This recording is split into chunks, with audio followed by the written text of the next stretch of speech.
I didn't want to work up at the school where I had all the space to work because it was just not convenient. Certain days it was closed down, I couldn't do at night.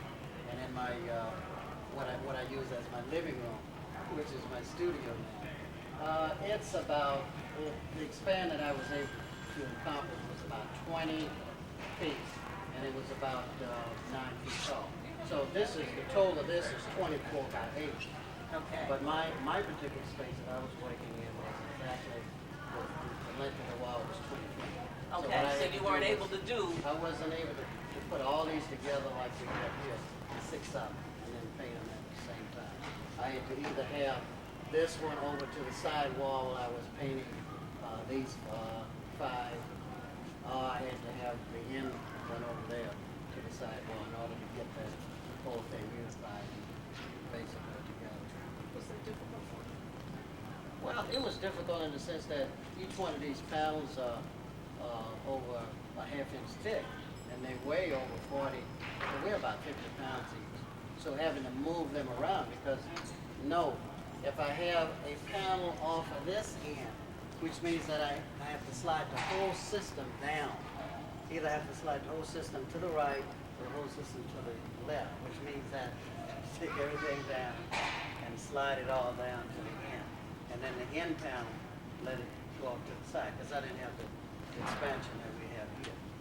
Now, in terms of the depth, here we're able to look at the mural from many feet.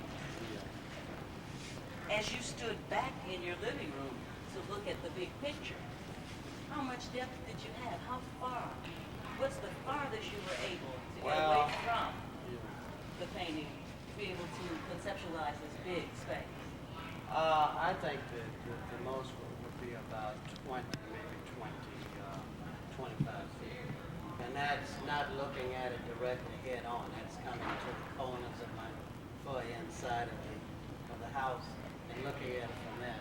The other advantage that I had was using my camera where I have a wide angle lens, which reduces the size, which means that I was able to stand back and look at it, and the reduced lenses on my camera was able to reduce it, so I was able to perceive it a little better. Oh, Then, see, I never would have thought of that. yeah, and looking at the proportion and the details, and just about seeing how that would really look from a distance of what we have here in our apartment.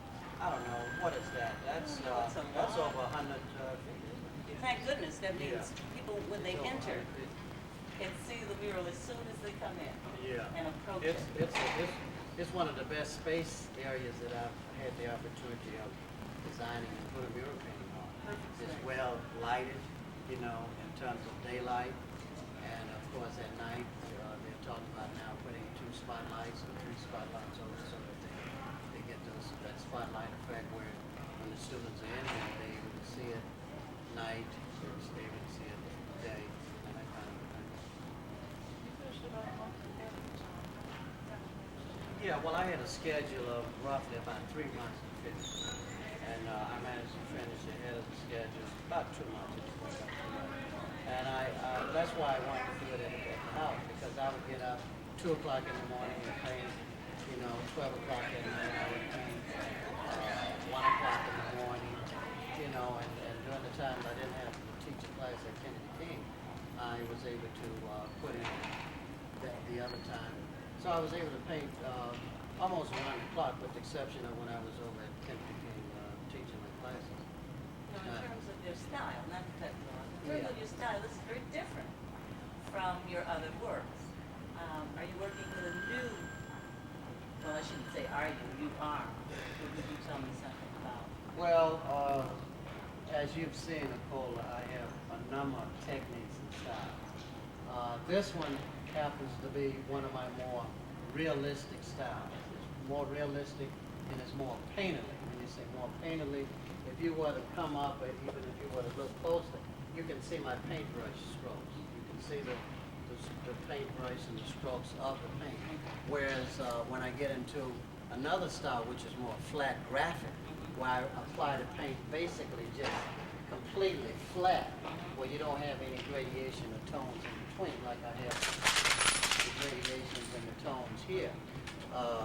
it's a much different than the other. So I'm more or less now leaning towards this painterly style, and it's not a new one for me. I started out years ago with this particular Yes, style. I remember Not as refined and not as effective, but you know, over the years I've learned how to perfect it and improve it. Well, it's beautiful. It really is. I was so pleased when I saw it. Of course, I felt that whatever you decided to do, however you decided to interpret it, would be fine. And when I first saw it, I was really pleased. Yeah. And you know, as you know, I did submit a little small scale, and I've gotten a lot of constructive input from you as well, Well, which has been very helpful in terms of pointing out certain things that perhaps, you know, if I look at this way and try to change this and all, I can improve on some of my design and composition, and that just shows me the aesthetic talent that you have that you keep denying that you have. no, actually, to tell you the truth, we had a beautification committee here, and we talked about the work. We looked at the proposal. We looked at the slide you submitted, and Judith and I talked about the composition. So I will not take full credit for some of the suggestions. Some of them did come from Judith. Okay. Well, two of you or whoever